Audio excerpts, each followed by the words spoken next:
Bienvenidas, bienvenidos a esta sesión 22 de la iniciativa ADN Fabric. Hoy estamos empezando nuestra tercera temporada. Aquí esto va como una serie y en la tercera temporada estamos intentando tener la mayor cantidad de invitados posibles. En la primera estuvimos dando las bases de lo que era la estructura de Fabric y vimos la ingesta, la transformación, hablamos también de todos los procesos, de cómo podíamos orquestar todo aquello. Y luego tuvimos en la segunda temporada donde combinamos algunos temas que impartimos desde el equipo de ADN Fabric y también invitamos a otras personas. Y esta vez vamos a intentar traernos a muchos invitados y como sabéis, hemos empezado con Rafa Wagner, que estamos súper ilusionados. Así que antes de encender la chispa, vamos a hablar un poquito de la iniciativa por si vienes por primera vez. Estamos empezando el año. Feliz año nuevo para todo el mundo. Esperamos que hayáis tenido unas fiestas maravillosas y vamos al lío. Somos Ana, Diana y Nelson, de ahí el ADN. Nosotros somos consultores, formadores en BI, tenemos iniciativas propias y estamos encantados de repetir este año con la iniciativa que empezamos el año pasado. Este es nuestro encuentro 22 y la verdad es que estamos súper ilusionados por la continuidad que le hemos podido dar. Ahí tienes todos nuestros datos, contacta. Estamos encantados de hablarte y de verte. Bueno, pues nuestras actividades las llevan nuestros dos iniciativas laborales que son Dataxby y Ambinet. Si quieres patrocinar, oye, si te animas, nosotros pues a la orden. Entonces, ¿qué vamos a ver? Primero, los eventos que están de aquí a la próxima sesión, que es el 4 de febrero, y la charla. Pero además tenemos algunas novedades que nos va a contar Nelson, así que no te pierdas nada. Nelson, pues no, todavía voy yo. Eventos. Importante, que no nos despistemos.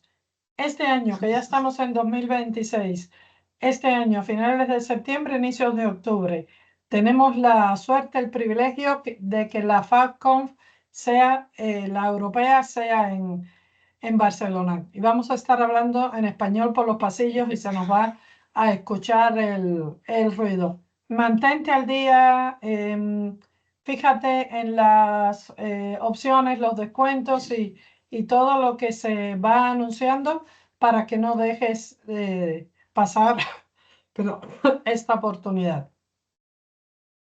Hoy hubo un 2x1, ¿eh? Bueno, no digo nada, no digo más. A ver, que se sepa que es el acontecimiento del mes en toda la comunidad Fabric, este libro maravilloso. Yo tengo el mío, ¿eh? No es por nada. Aquí Mark tiene el suyo también. Yo además ya, como ves, lo tengo marcado con mis marcadores. Estoy en ello. A mí me está pareciendo una lectura muy interesante. No te lo pierdas. Además, estas ediciones de Anaya, hay que decirlo, son cómodas de leer. Te cabe en cualquier lado el libro. No tiene desperdicio. Y el contenido es muy bueno. Esta gente se lo han corrado mucho, Diana y Nelson, que decir que es la mayoría del equipo de ADN está participando en ese libro. Así que nada, estamos súper felices. Muchas gracias a Diana y a Nelson. Muchísimas felicidades, enhorabuena por la obra. Anaya es una gran editorial y es una suerte tenerlos a ustedes de autores. No, por nuestra parte, a ver, en realidad lo que queremos es dar las gracias, ¿no? A la gente que lo ha comprado, que lo han comprado y además lo han publicado, qué sé yo. Muchas gracias, porque para nosotros realmente es eso nada más. Dar las gracias por eso, por estar, aparte de comprarlo de eso. Súper emocionante. Nada más. Pues muy bien, ustedes se lo merecen. Y ya ahora Nelson nos va a hablar un poco sobre las novedades, sobre algunas novedades. Acuérdense que nosotros lo que intentamos hacer es ir actualizando la información que estamos dando tanto en eventos como en novedades, para que no nos perdamos nada, además de la sesión de nuestro ponente invitado estrella, querido y adorado, Rafa. Así que, Nelson, todo tuyo. Esto es un par de minutos, Rafa, no te robo Rafa, nada. sin presión. Tú sin presión. Nos gusta eso, que se mantenga. Aparte de lo que hemos dado, entonces revisamos mucho el blog de Fabri, ¿vale? Que por ahí seguro que lo mandamos de nuevo. Y entonces hemos seleccionado algunos de los artículos que nos han parecido más interesantes desde la última vez que hablamos. Ahora, hay 2 artículos que son los que tengo aquí. Ahí están los enlaces. Se podrían compartir, pero bueno, cuando compartamos mañana, cuando pongamos el PDF, pueden acceder a los enlaces. Son 2 artículos que son cierta profundidad. El primero explica el mecanismo que utiliza Spark, relacionado con lo que va a hablar hoy Rafa, para que levanten los clústeres estos de Spark de una manera bastante rápida, bastante eficiente. Son artículos que requieren un poco de tiempo para leer, pero me parecen interesantes. Son de profundidad, no son de principiantes. Y el otro tiene que ver con telemetría en SQL, pero habla un poco de arquitectura y de cómo aprovechar la arquitectura de Fabri para lograr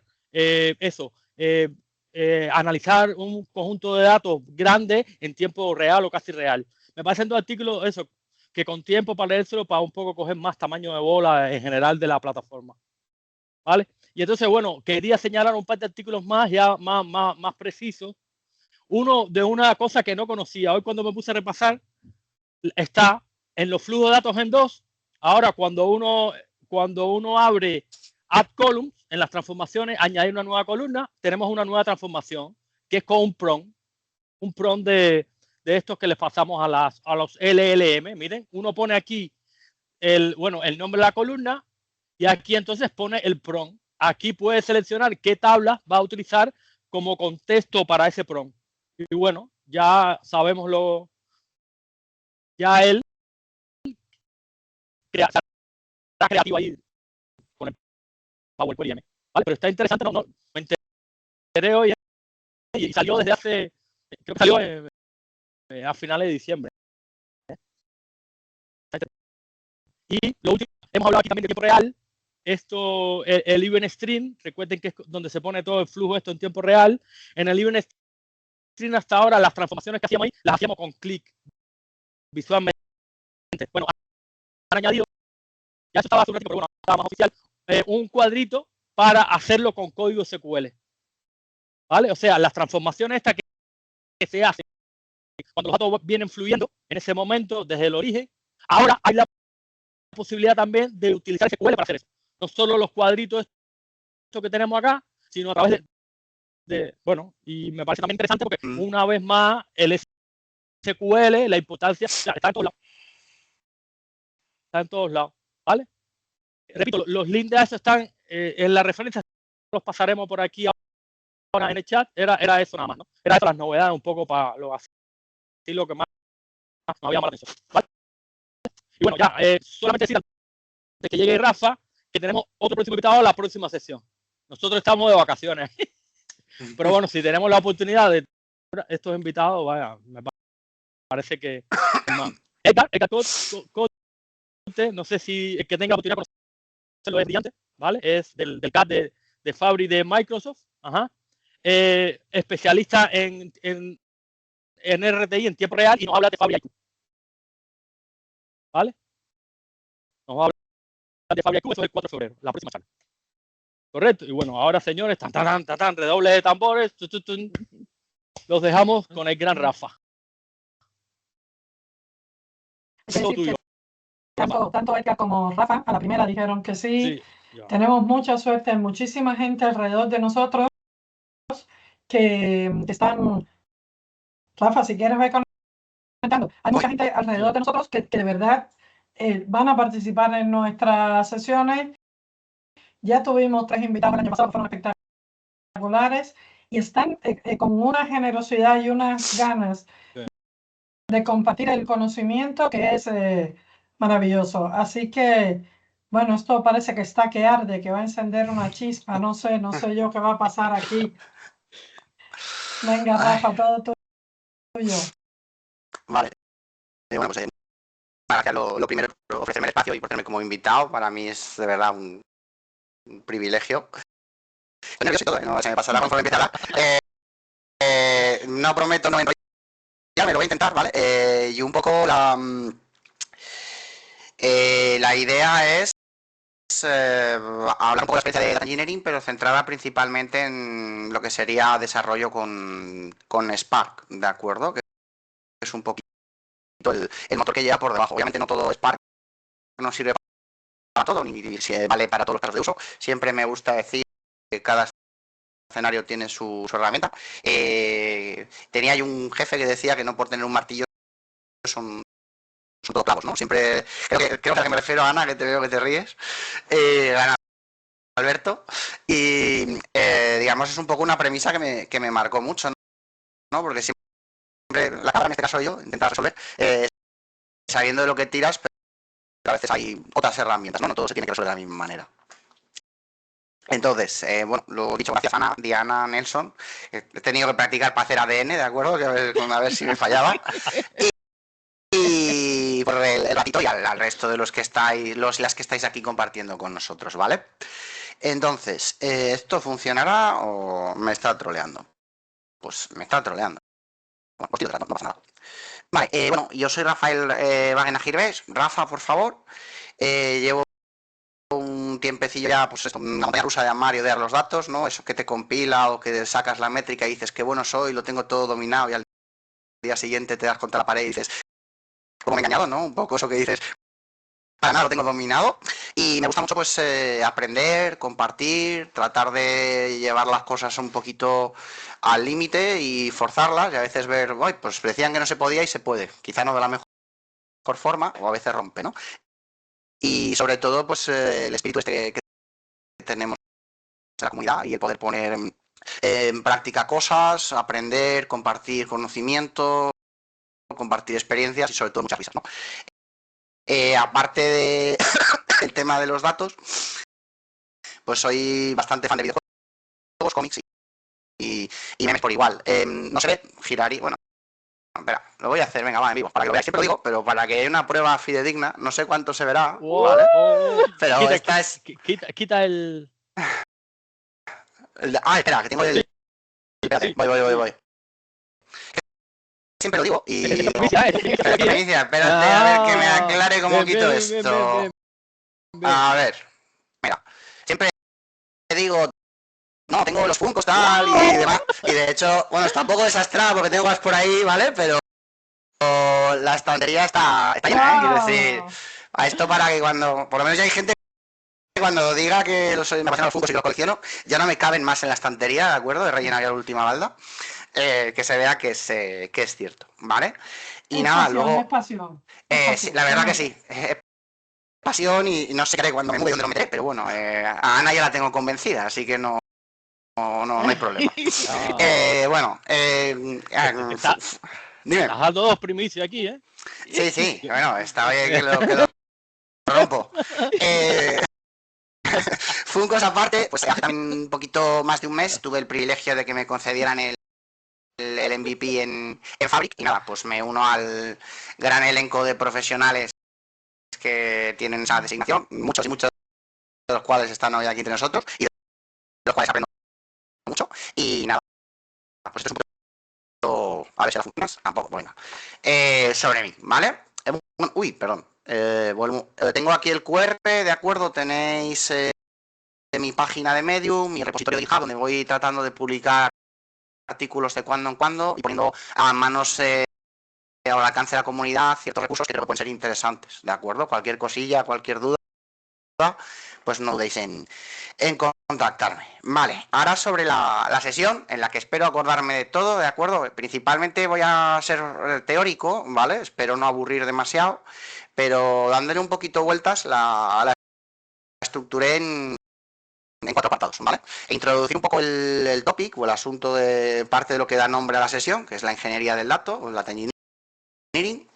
Luego centrarme en encender la chispa, ¿de acuerdo? Que es un poquito el juego de palabras con ganamos en inglés, pero bueno, más o menos lo tenemos. Y un poco hablar de Spark y de conceptos básicos de Spark que creo son muy importantes a tener en cuenta porque son lo que hacen que luego las cosas funcionen bien, ¿vale?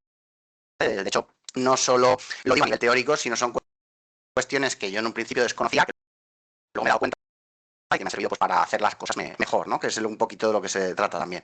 Y luego un poquito quiero centrar el tiro en Spark dentro de Fabric, ¿de acuerdo? Porque Spark existe, digamos, como ente independiente, por decirlo así, pero tiene su propio sabor y sus propias personalizaciones, sus propias cosas chulis, ¿por qué no? Decirlo así, dentro de Fabric, que para algo también pues tiene que tener alguna ventaja el que exista ahí dentro. Y sobre todo puedes dar un par de recomendaciones y truquillos y cosas a tener en cuenta, un poquito la lista de cosas a hacer y cosas a evitar, a ser posible, de manera que ayude a poder implementar soluciones dentro de Fabric con Spark. Entonces, por centrarme un poquito en lo que es la ingeniería del dato, aquí tengo una definición muy sencilla, ¿vale? Se puede definir ingeniería de datos de muchas maneras, pero por hacerlo muy simple, sin por ello que quiera, digamos, quitarle mérito ni, digamos, trabajo, porque para nada, se basa, podemos hablar de ingeniería de datos como esos mecanismos, esos sistemas que recopilan datos, los transforman y consiguen, digamos, poderlos convertir en información, o sirven de input para procesos posteriores de analítica, a los que alimentan o para hacer pues, predicción con modelos. Lo estoy simplificando mucho, pero aquí hay mucha ciencia, ¿de acuerdo? Desde lograr esas conexiones, que gracias a Dios los conectores y las herramientas, en este caso de Fabric, nos ayuda mucho, pero también asegurarnos de que el dato que estamos leyendo pues sea correcto, cumpla con el esquema, que no haya desviación del esquema, que los datos no nos esté diciendo que se ha leído todo bien, pero realmente pues llevamos 3 días sin leer, ese tipo de cuestiones, ¿no? De monitorización, cuánto tiempo tardamos, costes, etcétera. Esto así a nivel general, ¿vale? A nivel Fabric o aterrizado en Fabric, la propia experiencia de ingeniería de datos o de engineering, ¿de acuerdo? Que yo las experiencias las sigo viendo como diferentes formas de agrupar los artefactos, ¿de acuerdo? O diferentes cabezas que tiene la hidra con hidra, ¿vale? No hidra mala, que suele ser y malas, que es Fabric, o la baja suiza, como lo queramos llamar, ¿vale? Las analogías son bastantes, si tengo peligros empiezo así. Normalmente la experiencia se centra o digamos, destaca los elementos que veis aquí, ¿de acuerdo? Tanto me voy a centrar principalmente en estos dos, aunque algunos también lo nombraremos, y suele relacionarse mucho pues, con el uso de cuadernos, el uso de Spark principalmente. Pero pese a que voy a hablar de ello, en mi opinión, y esto obviamente es discutible, yo creo que en Fabric, como digo, y en ese espíritu de democratización que tiene, hay muchas formas de hacer ingeniería. Podemos hacer no solo la ingeniería de datos, lo que hagamos con un cuaderno de Spark, ¿de acuerdo? Con un definición de trabajo Spark o Spark Definition. Me estaré inglés y castellano porque las traducciones a veces se me atragantan, ¿de acuerdo? No, de hecho, suelo trabajar más en inglés. Sea como fuere, lo que quiero decir es que, aunque lo está encapsulando una experiencia, para mí, ingeniería del dato con Fabric se puede hacer con muchos artefactos. No hay solo una forma correcta. ¿De acuerdo? Depende de qué estemos haciendo, de qué manera lo queramos hacer y sobre todo de qué conocimiento tengamos. Si no tengo yo bajo la idea de SQL, pues a lo mejor no es la punta a la que tengo que ir y resuelvo mejor con un Dataflow, no por ello siendo menos potente. Obviamente sí que hay determinados escenarios que son muy indicados o muy candidatos, si lo queremos ver así, para usar determinadas herramientas. Por ejemplo, nombramos con las novedades y también estaba la figura de la la parte de tiempo real. Si tengo que hacer cosas en tiempo real, pues obviamente no tiro de una canalización, no tiro de un Dataflow. Puedo tirar de Spark porque tiene cosas en tiempo real, pero la experiencia de tiempo real está más enfocada a ello, ¿no? Entonces, ¿qué quiere decir? Que no yo suelo tratar de ser de fluir o no ser estricto, combinar todas las piezas, por ejemplo, por muy potente que sea tanto Spark como Python, que también lo pongo en la ecuación de la ingeniería del dato y de los cuadernos, hoy por hoy tienen una limitación en Fabric que no sé si en algún momento, creo que estaba anunciado, lo estoy buscando, pero no lo encontré. De momento, los cuadernos ni las job definitions pueden hacer uso de las conexiones de servicios, a lo que esté equivocado. ¿Eso qué quiere decir? Que para seguir conectándonos a muchos datos on-premise, ¿de acuerdo? Seguimos necesitando pasar por una canalización de Data Factory o tirar de un Dataflow o de copia, ¿de acuerdo? O incluso el mirror monitoring, que también nos hace de puente. Es decir, tenemos muchos mecanismos en Fabric para, digamos, hacer esa tarea.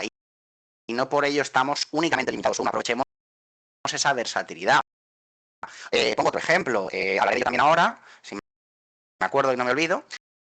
Pero los cuadernos, en este caso, una de las ventajas de jugar en casa, que es como lo llamo a la ingeniería de datos Fabric, es una librería, una biblioteca de útiles, la Notebook Utils, que tiene un sistema para poder, digamos, hacer ejecución de cuadernos de forma ordenada, siguiendo un grafo, un DAG de estos.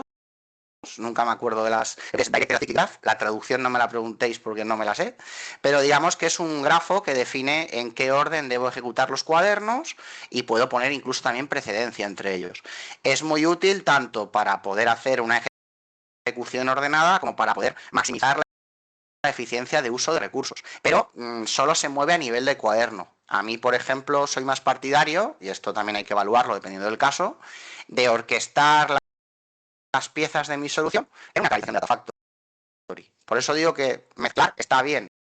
No nos cerremos a solo hacer las cosas con una cosa, porque obviamente no se puede saber de todo al máximo y cuesta, y sobre todo con el ritmo que se hagan las novedades. Yo no me considero experto en ninguna de las áreas, pero digamos que tenemos la mente abierta, ¿no? El poder, digamos, complementar las soluciones aprovechando todo lo que ya tenemos en la caja de Fabric, que es bastante y sigue en crecimiento, ¿vale? Entonces, por, digamos, centrarme en esos dos, recalco, Casa del Lago, que lo traducen, no el Lakehouse. Casa del Lago, si es así, me parece un poquito horrible, pero bueno. Y luego los cuadernos. El Lakehouse es normalmente el artefacto que nos acompaña en la parte de ingeniería del dato, incluso puede también en la ciencia del dato, como repositorio de almacenamiento, ¿de acuerdo? En algún sitio hay que guardar las cosas. Entonces, tiene este iconito que la verdad que me gusta bastante y yo lo suelo explicar como que tiene una cierta dualidad, ¿de acuerdo? ¿A qué me refiero? Tenemos como dos cajones dentro de la cajonera, que se pueden hacer más grandes en sí mismos, siempre es muy importante ser ordenado, ¿de acuerdo? Pero esos dos cajones yo suelo llamar la parte manejada, que es la sección de tablas o tables, donde se van a reflejar esas estructuras con un formato tabular, ¿de acuerdo? Información estructurada, normalmente tablas delta, aunque ahora revelaremos que puede haber otro tipo.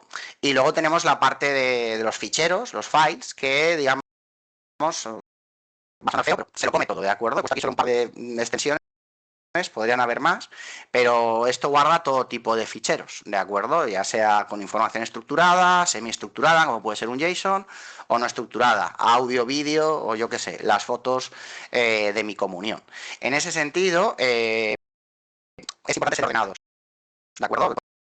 Podemos dividir esta estructura que es fija de tables y files. Las tables se pueden clasificar por esquemas dentro de Lakehouse, que puede ser muy útil también, sobre todo para temas de permisos, y los files pueden estructurarse en carpetas, ¿de acuerdo? Con diferentes niveles de profundidad. Usemos un poquito de cabeza para distribuir, usemos una buena nomenclatura y, digamos, no enguarremos nuestro One Lake, que solo tenemos uno para almacenarlos a todos, y se convierta más bien en un pantano, ¿no? Que se suele comentar. Y la parte de tablas, que como decía, suele ser información más en formato pues, tabular, ¿de acuerdo? Que es más fácilmente reconocible. Tenemos las tablas Delta, que Delta es ese formato open source, que es una de las claves sobre las que sustenta Fabric para hacer muchas librerías, ¿de acuerdo? Recientemente han incorporado también las tablas en formato Iceberg, que es otro formato open source también muy interesante que está pegando fuerte y que hay que tener un ojo. Y lo que es importante es que estos dos formatos, ¿de acuerdo? Que los vemos con forma de tabla, por debajo lo que tienen también son ficheros, que sean ficheros Parquet, que es un formato muy extendido para la analítica de datos a gran volumen, ¿de acuerdo? Y es uno de los formatos recomendados con los que trabajar, pues, sobre todo en arquitecturas medallion o este tipo de escenarios. ¿Por qué? Pues por las ventajas que ofrece tanto a nivel de compresión como rapidez a la hora de leerlo y poder, digamos, consultar sobre él y, en definitiva, estar más orientado e incluir una definición del esquema. Incluso, además, tiene la ventaja de que internamente el formato Parquet, que también es un formato columnar, es muy parecido al motor vertical de Power BI y, de hecho, esa similitud se ha aprovechado en Fabric para darle a Power BI más magia con el modo directly. Después de todo esto, que es muy importante tener, aunque luego lo repetiré, las tablas, de acuerdo, tanto Delta como Iceberg, y esos ficheros que tienen por debajo, con los que podemos interactuar como si fueran tablas SQL, de acuerdo, A veces nos olvidamos o no somos conscientes de que lo que tiene por debajo, por la naturaleza propia de los ficheros Parquet, que son inmutables, cuando operamos con la tabla, no es que el fichero cambie, sino que el fichero de esa versión que había se mantiene y se crea uno o más ficheros. Eso va creciendo dependiendo de las operaciones que hagamos. Y si no pasamos un poquito la escoba por nuestro lakehouse, ¿de acuerdo? Lo que se va a traducir es que las tablas van a ir creciendo, creciendo, creciendo, y luego nos va a venir la factura de almacenamiento de Fabric y a lo mejor nos llevamos una sorpresa. ¿Vale? Con lo cual eso tengamos en cuenta siempre que el almacenamiento cuesta, ¿vale? Y el control de los costes, llevar unos costes óptimos, también es una parte muy importante, no solo para ingeniería de datos, sino en norma general en todo, ¿vale? Aparte, Lakehouse tiene otra ventaja, ¿de acuerdo? Salía antes, yo lo celebraba bastante, lo que comentaba Nelson de la parte del SQL en el real time, ¿vale? Porque el SQL creo lleva 50 años o más, no sé cuánto lleva ya la vida de SQL, y yo soy muy fan, ¿de acuerdo? Y aunque voy a hablar de Spark, Spark también tiene su propia versión de SQL, Spark SQL, la cual es la que más uso, porque me sé más el SQL que el código. Voy a engañar y cambiar. Voy a decir quién está en la sesión, pero hay funciones de DAX que me toca volver a buscarlas porque nunca me acuerdo de la sintaxis, ¿de acuerdo? Entonces, pues con el PySpark me pasa parecido. Tiro más de SQL. Lo que pasa es que yo vengo del mundo con Transact y cuando ya después de 20 veces me ha fallado la sentencia SQL porque le estoy poniendo un top, me doy cuenta, efectivamente, ¿verdad? El top, a que a ti tienes un amigo que le ha pasado, ¿no? Es el... cuando me doy cuenta que no es top y es limit, pues ya digo, algo falla. ¿Por qué cuento todo esto? Porque el Lakehouse tiene siguiendo en ese espíritu de monetización que decía antes, y yo al menos lo veo así, o muchas veces cuando hablo de Fabric, gente que se ve un poquito abrumada por todo lo que tiene, o tiene a lo mejor conoce SQL, y digo, pues no te preocupes, que sabiendo SQL hay muchas cosas que tienes ganadas. ¿Por qué? Porque sobre Delta puedes hacer consultas SQL, aunque sea Spark SQL. Pero es que aparte, Lakehouse tiene una dualidad, ¿de acuerdo? ¿Qué dualidad? Pues esa parte gestionada, esa parte manejada de las tablas, internamente y mágicamente, si lo queremos ver así, o automáticamente, se crea una réplica que se conoce como el endpoint SQL o el punto análisis SQL, creo que es en castellano, que básicamente es una especie de réplica sin que duplique la información, ¿de acuerdo? Que nos permite interactuar con esas tablas de data como si fueran tablas de un SQL Server y son consultables por un mediante Transact SQL. Ahí el top no falla, ¿de acuerdo? Y eso está muy bien, pues porque abre la puerta no solo a que otros perfiles que a lo mejor no tienen tanto conocimiento de Spark puedan hacer pues su propia analítica, incluso ingeniería, no en el endpoint porque está solo admite lectura, ¿de acuerdo? Pero sí, por ejemplo, os pongo un caso real. Yo muchas veces esta dualidad, cuando arquitectura en capas, el Power BI, trabajando en importado, lo que hace es atacar el endpoint SQL porque ahí tengo una serie de vistas que he definido sobre esa réplica de las tablas de la capa de oro y en mis vistas tengo pues una nomenclatura más humana, quito las tablas que sobran y digamos que me hace de capa de abstracción entre el modelo de Power BI y mi capa oro, porque en Spark van a tener los nombres, porque mejor no pongamos espacios y caracteres raros, por favor, aunque se están soportados, pero no os lo recomiendo, y digamos trabajemos con coger solo lo indispensable para Power BI, ¿vale? Esto es un ejemplo de implementación. Podéis seguirlo, podéis no seguirlo, pero ser conscientes de esa dualidad y podemos aprovechar. Porque también el Lakehouse lo podemos utilizar, ¿de acuerdo? Para que haga de puente y, por ejemplo, ponga en contacto ciertas tablas de un área de trabajo A con un área de trabajo B para un warehouse que no es capaz de hacer los shortcuts, ¿de acuerdo? Eso también es otro aprovechamiento. Y los shortcuts en sí mismos también son ingeniería del dato. Es conectar a un origen, disponibilizarlo y poder utilizarlo, ¿vale? Ahora, lo tengo ahí en rojo abajo y si os interesa tengo un artículo y un código dentro del repo de GitHub, ¿de acuerdo? Ojo con esa réplica que se hace entre el Lakehouse y el punto de conexión SQL. ¿Por qué?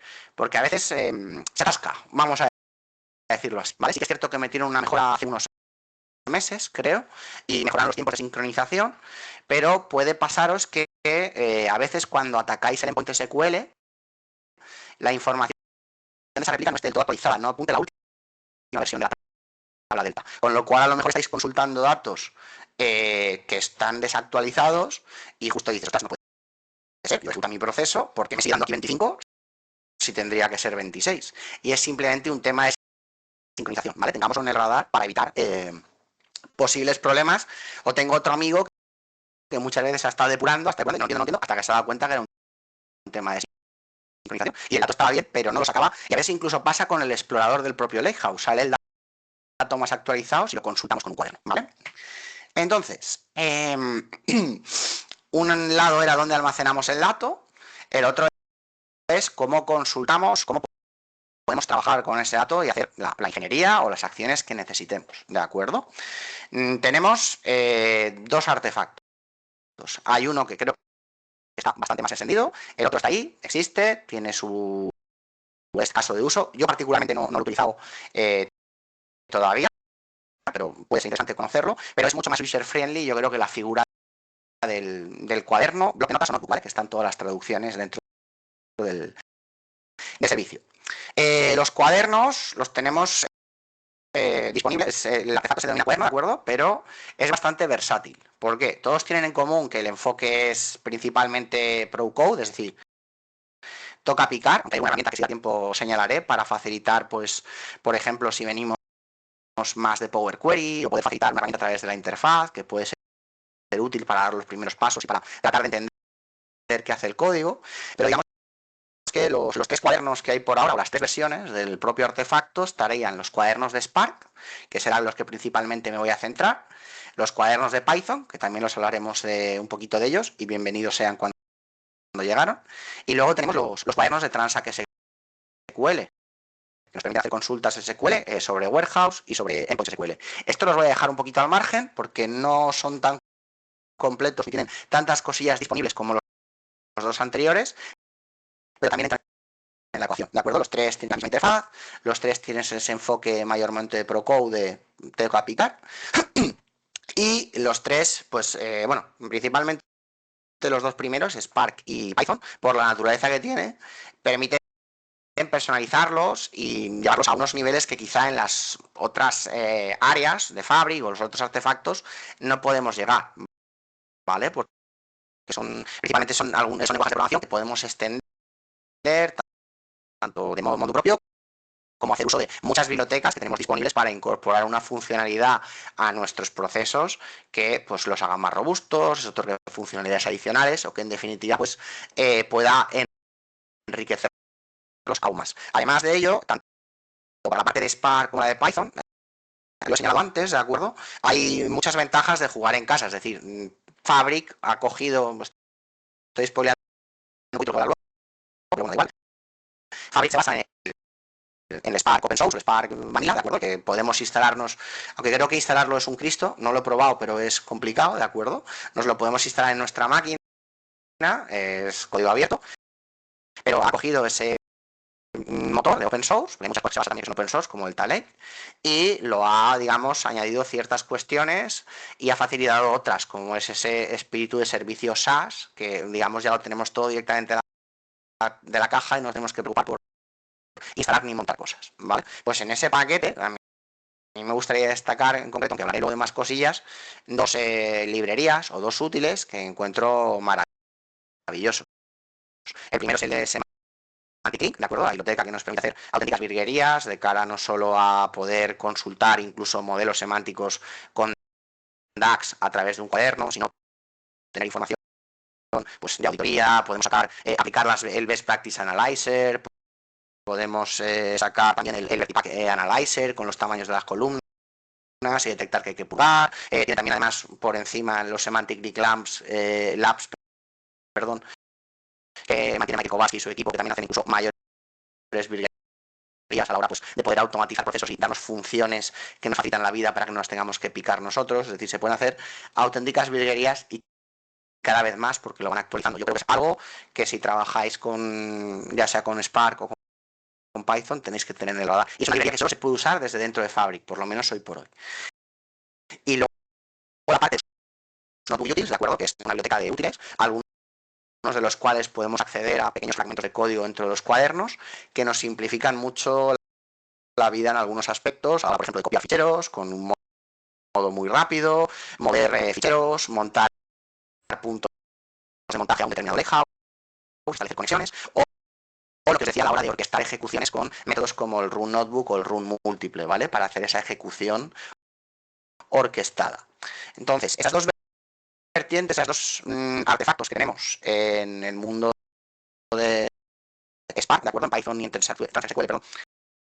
Solo tenemos el cuaderno. Por un lado, el cuaderno, que funciona en un modelo de celdas, mucho más interactivo. Yo ejecuto mi código en una celda, veo el resultado y puedo tener varias celdas. Puedo incluir un Markdown, de acuerdo, para hacerlos más bonitos, explicativos. Puedo ver gráficos. Incluso puedo combinar lenguajes, que es algo que me permite Spark, ¿de acuerdo? Las Spark Job Definition son más tienen un enfoque más de bloque de código, de acuerdo, no son tan visuales, muestran logs o registros de salida y funcionan ligeramente diferentes, sobre todo paquetizan código. Pueden ser ficheros Python, ficheros JAR, que son los de Java, que ya están precompilados, y digamos son más quizá monolíticas, aunque pueden desagregarse en diferentes ficheros. A priori suele estar más indicado utilizar este tipo de artefacto para producción, aunque los cuadernos y la naturaleza de Fabric han, digamos, difuminado también bastante el límite, y salvo que estemos heredando código ya precompilado que en ese formato, o la aproximación sea muy rígida y no, con cuadernos manejamos en producción, es completamente válido, de acuerdo, seguir trabajando con cuadernos, siempre y cuando tengamos en cuenta las cuestiones que voy a exponer a nivel de Spark, ¿vale? Entonces, siguiendo un poquito por hacer la comparativa, como he dicho, dejando TransSQL fuera, tenemos el tigre y dragón, ¿vale? No se me ocurría otro nombre, un poco para hacer la comparativa entre utilizar Python desde un cuaderno y utilizar Spark, ¿de acuerdo? Comparativa que, recalco, es simplemente porque sepamos para qué está más orientado cada uno de ellos, pero no quisiera trasladaros la idea de que son excluyentes, ¿de acuerdo? Yo, de hecho, celebré mucho cuando llegaron los notebooks de Python puro, porque pues antiguamente para hacer determinadas cosas había que hacerlas con un cuaderno Spark y a lo mejor era matar moscas a cañonazos. ¿Por qué? Pues porque digamos que la de uno y otro es ligeramente diferente, ¿de acuerdo? Python, pues como tenéis ahí en la diapositiva, los cuadernos con Python tienen un arranque mucho más inmediato. Spark le cuesta un poquito más, tiene que levantar por detrás un motor, ¿vale? Esto es una característica de lenguaje único.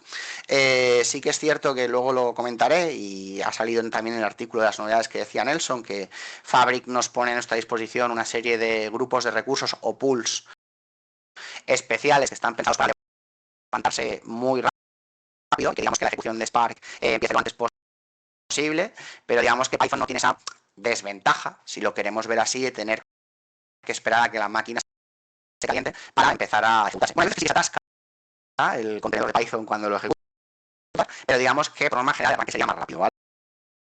Está más orientado Python quizá a datos pequeños, medianos, incluso con cierta envergadura, porque recordar la personalización, podemos hacer uso de librerías que ya vienen preinstaladas, DACD como experiencias, ¿de acuerdo? Que paraleliza y que permiten resultados muy buenos en tamaños de datos bastante grandes. En cambio, Spark está más orientado a manejo de datos enormes, ¿vale? Masivos. Eso no quiere decir que para no esa envergadura de datos no la pueda utilizar, pero seamos conscientes de si a lo mejor estamos cogiendo un Ferrari para ir a comprar el pan, ¿de acuerdo? Es decir, evaluemos el volumen, lo que queremos hacer, que necesitamos y sobre todo en que somos más expertos y expertas. No para que nos agarremos siempre al martillo, ¿de acuerdo? Hay que intentar abrir horizontes, pero pues si voy a procesar 2 filas, pues a lo mejor levantar un clúster de Spark para levantar 2 filas tarda incluso más que si lo hago en un script de Python o incluso con un propio Dataflow. Entonces, evaluemos ese tipo de escenarios, ¿de acuerdo? Es cierto que los cuadernos de Spark, al ser los primeros que llegaron, un poquito empatizar que más se potencian, tienen acceso a todas las características y los cuadernos de Python no tienen acceso a todas, ¿de acuerdo? Creo que hoy por hoy puedo estar equivocado. El tema de las variables no está disponible en los cuadernos de Python, creo que es posible que llegue. Sí que es cierto que, por ejemplo, las notebook utils que comentaba anteriormente no estaban disponibles para los cuadernos de Python, ahora sí, aunque no sé si todas. Y luego, para la hora de trabajar con tablas delta, ¿de acuerdo? Aquí el rey es Spark. ¿vale? Porque digamos que la compatibilidad es 100%, o esto casi totalmente nativo, íntegramente. ¿De acuerdo? Porque ya está preparado para ello. Con Python también tenemos soporte para Delta Lake, pero hay que usar algunas librerías. Creo que es la de Delta RS, si no estoy equivocado, que no sé si viene preinstalada ya o hay que instalarla. Y aún así hay ciertas características de Delta, como son los deletion vectors, o los vectores de eliminación, o sea, traducción. Si queréis saber lo que es, mi compañero y amigo Kilian Macaro tiene un blog y un artículo que lo explica muy bien, pero vamos, es una característica que vamos a activar para agilizar el tema de aplicar borrados a las tablas, ¿vale? ¿Por qué cuento todo este rollo? Porque, por ejemplo, las tablas donde activamos esa característica delta, Python hoy por hoy no las soporta, ¿de acuerdo? La librería que comentaba, creo que DarkDB tiene algún problema y no sé si lo estaban solventando, ¿vale? Por eso esa funcionalidad limitada. Salvando las distancias, si venís un poco de background de Power BI, y ya digo, salvando mucho las distancias, modo importado, modo direct query. Con el importado tengo acceso a todas las funciones de Power Query, todas las funciones de DAX. Con el modo direct query voy un poquito más limitado. A ver, mire cómo voy ahora porque tengo peligro. Sí, de hecho creo que me voy a quedar bastante corto. Perdón, me va a bastante largo. Perdón. Entonces decía, el cuaderno de Python sobre todo es muy ideal por esa rapidez y por ese, digamos, también que se hace un menor consumo de recursos para tareas cortas o para exploración de datos y sobre todo tipo aquello que no maneje un mega gigante a nivel de datos que no requiera que levante un clúster de Spark o que no requiera funcionalidades concretas de Spark, ¿de acuerdo? También, por ejemplo, Spark, por su naturaleza y por cómo, digamos, tiene configurado Fabric esos grupos de recursos, es capaz de escalar automáticamente y aprovisionar nuevos nodos porque trabaja de forma distribuida, ¿vale? Con Python ese escalado no es posible, estamos, digamos, podemos definir las máquinas en tamaño concreto, no a través de la interfaz, sino que hay que hacerlo vía código, ¿de acuerdo? Y ya me saldrá mañana, ese escalado no es automático ni ese aprovisionamiento de recursos, porque no funciona igual. Así que podemos llegar a cierto paralelismo, pero tenemos que picar nosotros con las propiedades de Python o con haciendo uso de algunas librerías. Es más, un poco cocinarlo sin llegar a ser nunca lo que es Spark, ¿vale? Porque son diferentes. Aunque podemos aprovechar funcionalidades de Python desde Spark. No hay uno mejor y uno peor, las cosas que depende de lo que queramos hacer. Yo soy transparente, cuando no estaban los cuadernos de Python empecé haciendo ciertos procesos, todo con cuadernos de Spark, en el momento que llegaron los cuadernos de Python para determinadas tareas de escritura de ficheros que eran muy poquitos, no era nada masivo, hice un reemplazo de los cuadernos para poder aprovechar esa rapidez, porque ese tiempo de levantar la sesión de Spark penalizaba el total de tiempo de mi proceso, que no el coste, ojo, porque hasta que el clúster de Spark no está en funcionamiento no se nos empieza a consumir recursos, ¿de acuerdo?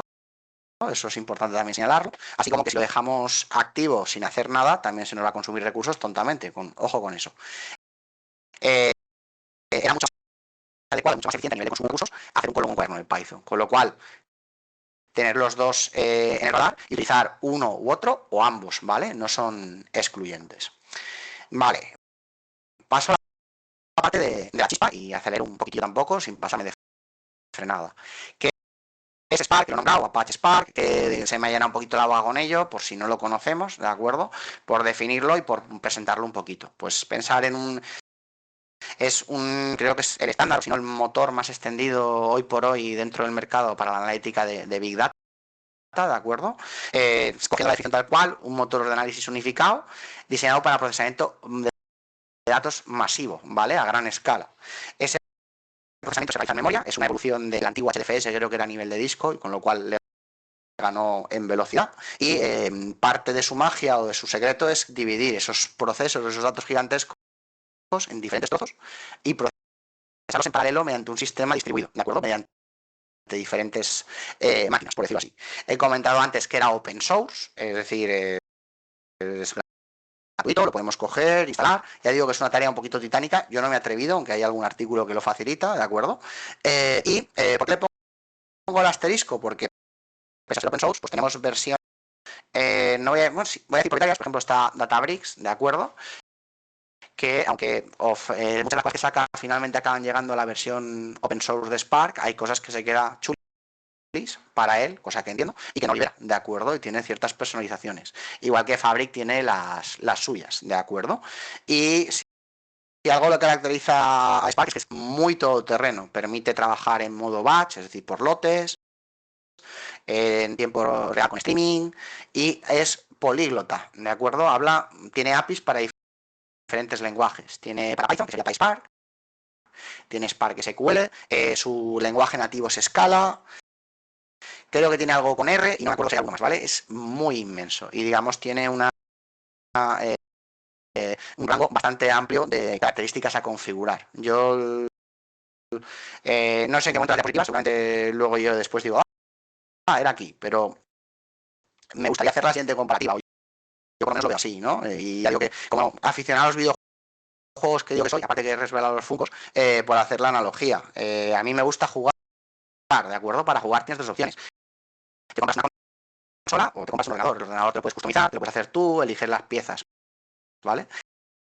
Spark es un poquito como ese ordenador gamer personalizado, no uno ya cerrado, sino ese que te eliges tú, que configuras, pues quiero esta gráfica, quiero este no sé qué, quiero esta cajita, quiero estas luces y quiero que tire hasta petardos, ¿de acuerdo?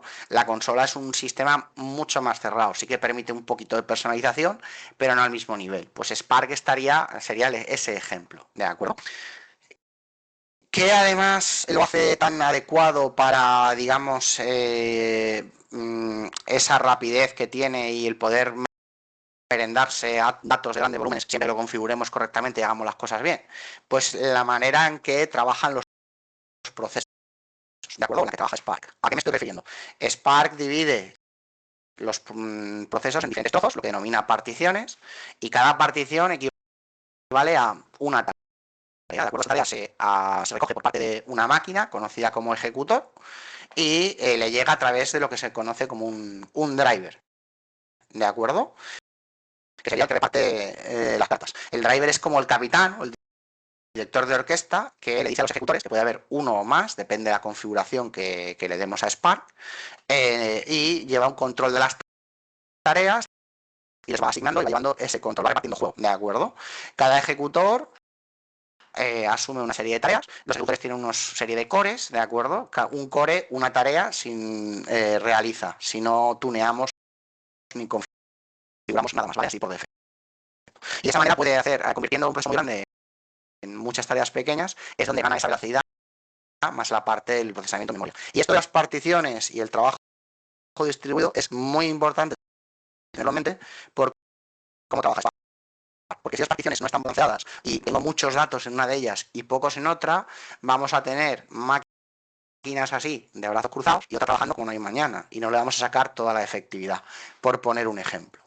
Y luego otro concepto muy interesante es tener en cuenta que Spark es perezoso por naturaleza o utiliza lo que se conoce como lazy evaluation. Entonces, por poner un poquito más de código en la vida y que no sea tanta, digamos, verborrea, que voy a seguir hablando, y estos dos conceptos, ¿de acuerdo? Recordar, distribuido, varios ejecutores, varias máquinas que abordan tareas, y esto del perezoso. Vamos a verlo un poquito para que se entienda, ¿vale?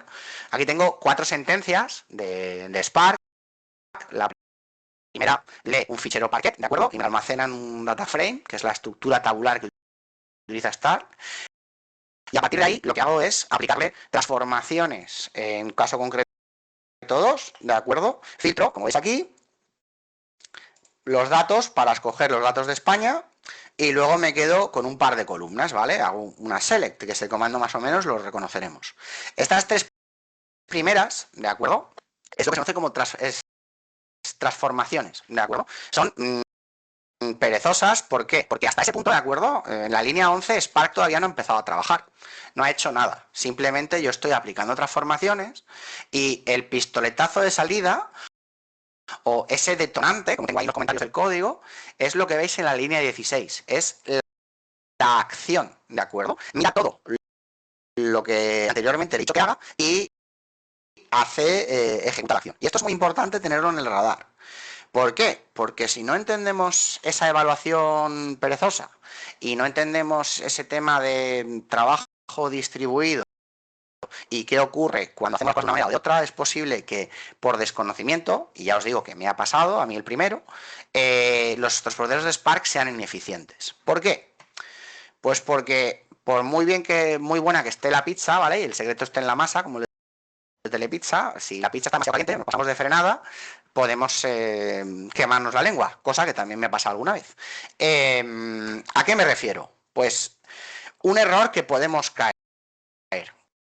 Entiendo que más o menos todos y todas tenemos un background de Power BI. Normalmente una optimización clásica a nivel de métrica, si voy a reutilizar mucho el valor de una métrica y ese valor no va a cambiar, sino que se va a evaluar en el mismo contexto, es ponerla en una variable, lo computo una vez y lo vuelvo a utilizar 20 veces o las que hagan falta, ¿de acuerdo? Y con eso estoy optimizando el código.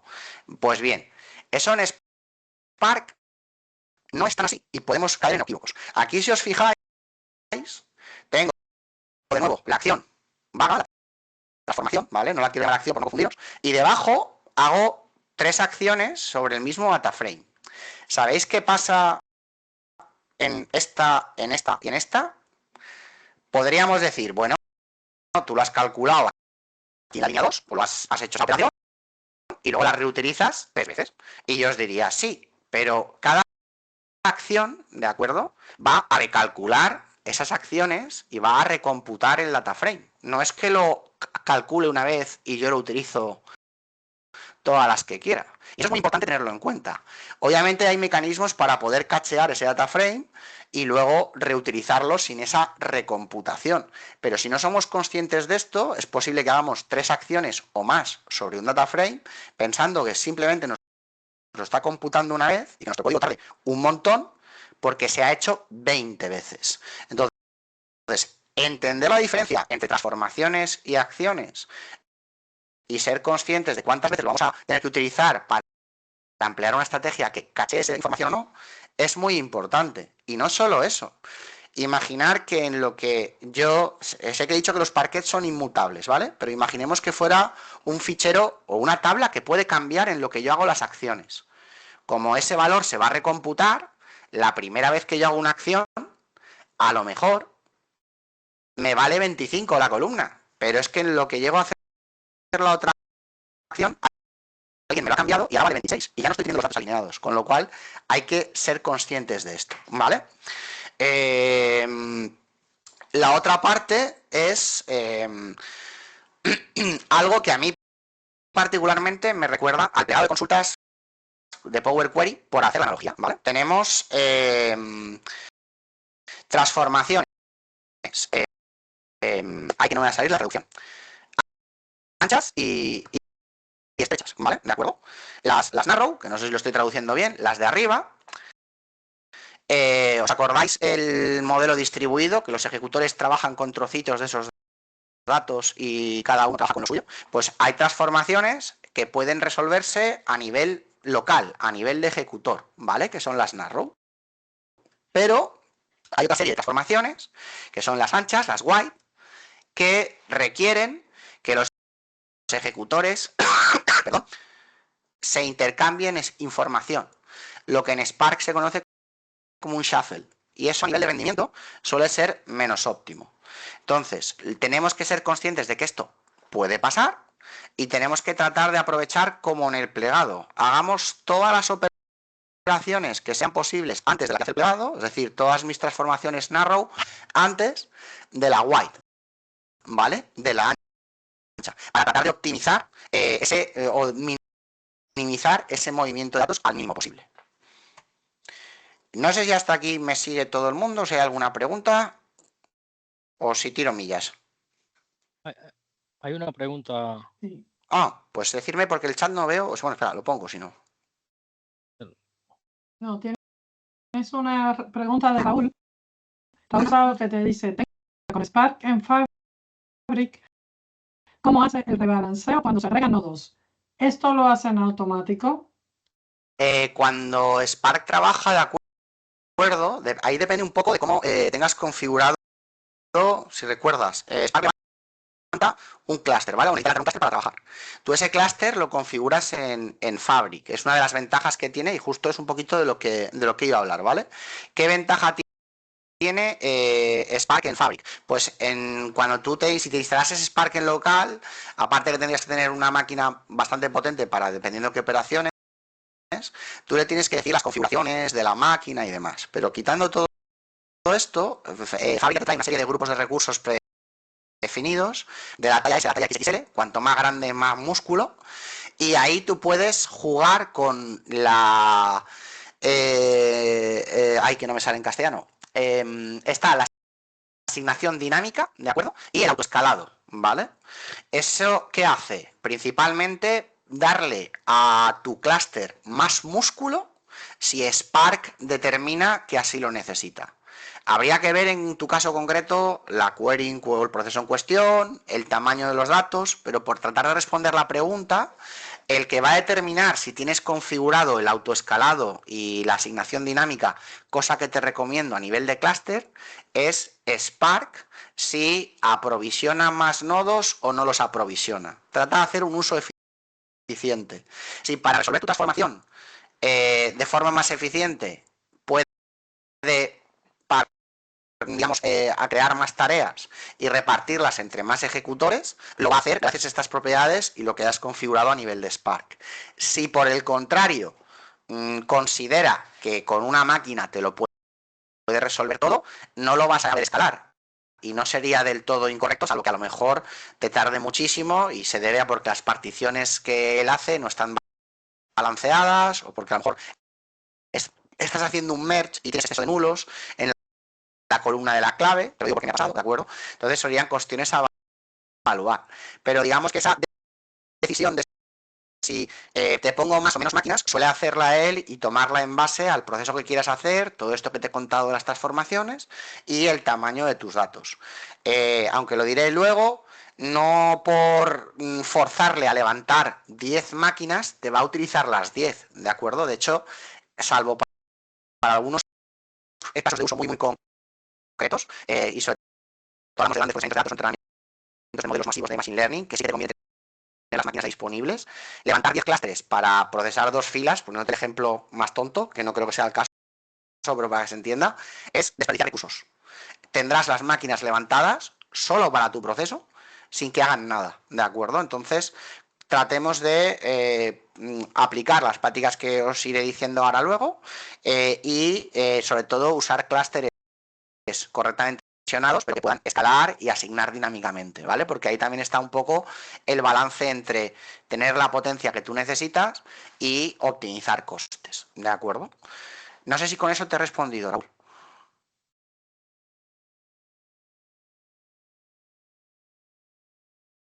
Sí, está bien, gracias, bastante claro. Gracias. Genial. Entonces, vale, ya venimos a casa, ¿no? Estamos en Fabric. ¿Qué ventajas tiene? Pues ya lo tenemos Spark instalado, ya lo tenemos configurado. Nos permite, dentro de esos tamaños que he dicho, dimensionar y ajustar los grupos de recursos. Aparte de eso, otra de las cosas que hace diferente a esta carga de trabajo, esta área de Fabric, es que tiene acceso a diferentes runtimes. Los runtimes son como versiones diferentes de los motores paquetizadas, ¿de acuerdo? Versión de Spark, versión de Delta, versión de Java, bueno, diferentes cosas que a más alta la versión, mejores características, ¿vale? O más nueva. Siempre y cuando no sea versión preliminar. Por ejemplo, ahora creo que están con el Spark Runtime el 2, que tiene la versión de Spark 4 y la de Delta no me acuerdo, tiene muchas cosas nuevas, pero la mayoría están desactivadas, es decir, no la recomiendo para hacer determinadas cosas en producción, porque está limitada. Pero siempre asegurémonos de utilizar un runtime lo más actualizado posible, salvo que esté en preview, ¿de acuerdo? Y revisemos qué runtime estamos utilizando porque los van detectando, ¿de acuerdo? Van saliendo de soporte y podéis estar utilizando una versión que o jubilan o que tiene algún problema.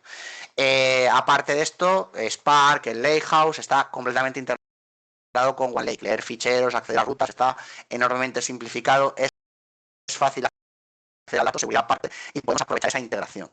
Y, como decía, Microsoft no solo coge el Spark Open Source, sino que, aparte de hacer ciertas características preconfiguradas de Spark, le añade personalizaciones únicas. Tenemos el algoritmo VORDER, la V viene de Vertipack, que aprovecha esa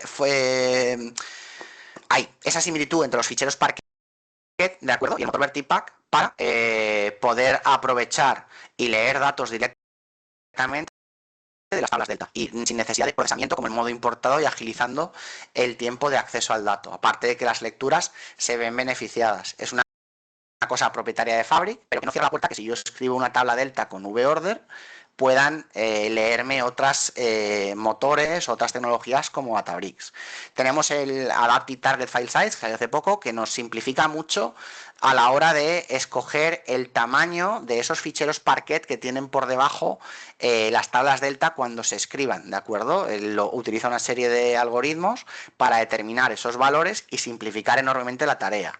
Y luego tenemos el motor nativo de ejecución, ¿de acuerdo? El Native Execution Engine, que también agiliza muchísimo las operaciones en Spark, siempre que sean compatibles, es propio de Fabric. En Databricks el equivalente es Photon, ¿de acuerdo? Y este no tiene coste añadido, como es el caso de Photon, que es más caro en la parte de Databricks. Algo que sí que os recomiendo utilizar siempre que podáis, ¿vale? Como digo, esta carga de trabajo es única en varios frentes. Tenemos varios lenguajes, varios formatos con los que podemos trabajar de fichero, ¿de acuerdo? Lenguajes, los decía, tenemos PySpark, tenemos Spark SQL, tenemos Scala, tenemos R, aunque R no sé si lo jubilan con ese nuevo runtime.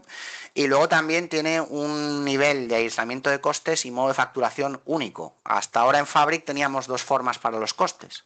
El modo de pago por uso, lo que yo incurra en actividad de capacidad se me cobra, y el modo en reserva. Adquiero un precio estándar que se me cobra todos los meses y tengo la capacidad activa 24/7, ¿vale? Ahora han sacado lo que llaman el autobilling, no sé cómo es en castellano, ¿de acuerdo? Yo lo veo como un serverless, pero esto lo que hace es todo consumo del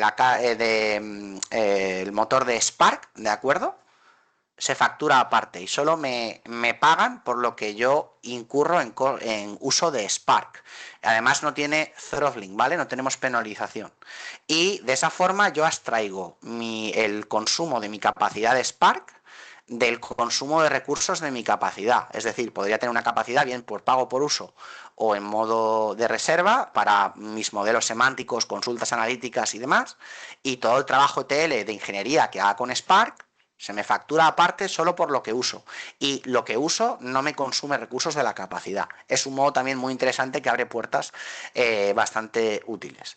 Y luego, aunque cada experiencia tiene un motor por detrás, pues Power Query tiene el suyo, los modelos semánticos de Power BI tienen el suyo, el Realtime tiene el suyo. El motor de Spark, de acuerdo, nos permite dimensionarlo a unos niveles y a ciertas configuraciones que el resto de experiencias pues no es lo mismo. No son ni mejores ni peores, simplemente que este admite más personalización. Podemos configurar, como os decía, el tamaño de ese músculo. Importante, tenemos límites de núcleos de Spark, que ahora hablaré de esto, por capacidad. Eso es muy importante tenerlo en el radar, ¿de acuerdo? Porque aparte de la gestión de consumo de recursos que hace Fabric con el suavizado y ese control para que no nos pasemos, hay límites, como pasa con la memoria de los modelos, que podemos alcanzar independientemente de que no estemos en un estado de sobreconsumo, ¿de acuerdo? De Spark, y eso es muy importante tenerlo en el radar. Y como digo, podemos personalizar y ajustar sin parangón respecto al resto de cargas, tanto por librerías que podemos desarrollar nosotros, como otras librerías disponibles, como las propias propiedades de Spark, de acuerdo, a la hora de activar ciertas cuestiones, como lo que comentaba del Target File Size. Vale, sigo acelerando un poquito. Spark, levanta un motor, lo he dicho, un grupo de recursos, un pool, un clúster, ¿vale? Tenemos diferentes tamaños de la S a la XXL, ¿de acuerdo? Ya preconcebidos de número de cores y RAM por máquina, ¿de acuerdo? Recordemos, tenemos un driver y mínimo un ejecutor o más, aunque hay escenarios de un único nodo donde ese nodo va a hacer de driver y ejecutor. Para escenarios más humildes puede estar bien, pero tengamos en cuenta el estrés que supone de que baraje las cartas y las reparta a la vez que juega la partida, ¿de acuerdo? Se añade un poquito de ruido a la hora de hacer las tareas. Como he comentado antes, los clústeres pueden escalar y aprovisionar más nodos automáticamente y asignar ejecutores también dinámicamente. Muy importante, la configuración de la duración de la sesión. Por defecto, creo que los starter pools, que ahora hablaré de ellos, tienen 20 minutos hasta que por inactividad se cierra la sesión, y los custom pools, no sé si tienen esos 20 minutos o es distinto. Muy importante que configuréis esos tiempos de inactividad. ¿Por qué? Porque un clúster que se está 20 minutos levantado sin hacer nada está consumiendo recursos innecesariamente y está dejando al resto que lo pueda necesitar quizá sin carne para poder, digamos, comer, por decirlo así. Con lo cual, muy importante. Los dos tipos de clústeres que tenemos por defecto vienen los starter pools, que, digamos, dar un acceso rápido a que Spark levante la sesión y podamos ponernos a trabajar. Vienen con lo básico, pueden escalar, es un tamaño medio, tienen la asignación también dinámica, pero digamos que si no les instalamos librerías propias ni configuramos ciertas cuestiones, van a mantener ese tiempo de arranque rápido. En el momento que necesitemos una versión personalizada o que utilice ciertas características como el tema de los private endpoints para hacer conexiones privadas no expuestas a la red, pues ya no son compatibles y tenemos que tirar de los custom pools, sobre todo también más adecuados para escenarios de producción, donde dimensionamos el clúster de manera acorde a la carga de trabajo y procesos que tiene que hacer. Vale, como decía, no es infinito Spark, ¿de acuerdo? Cada capacidad tiene un número máximo de cores de Spark que puede levantar. Los pools van a tirar de ese número de cores para poder, digamos, ejecutar los procesos, y cada vez que un nuevo proceso de Spark se entra en la ecuación o uno existente quiere escalar, pues se evalúa si puede hacerlo, ¿de acuerdo? Y si no encuentra chicha que tirar, se pone en cola, dependiendo del tipo de proceso que sea. Si es un proceso programado, perdonad que me llaman, si es un proceso programado, se pone en cola. Si es un proceso interactivo, como que yo levante un cuaderno, me va a decir que no hay suficientes cores disponibles. Por poneros un ejemplo, si estamos todos los que estamos aquí trabajando en la misma capacidad y todos abrimos un cuaderno de Spark y le damos a iniciar sesión, que arranque, ¿de acuerdo? Por cada uno de nosotros, dependiendo de la configuración del clúster, eso consumirá una serie de núcleos. Si la capacidad no llega a más de 64 núcleos, por decirlo así, a lo mejor alguno, cuando intente levantar el cuaderno, se queda sin poder hacerlo porque no tiene plato para comer. ¿De acuerdo?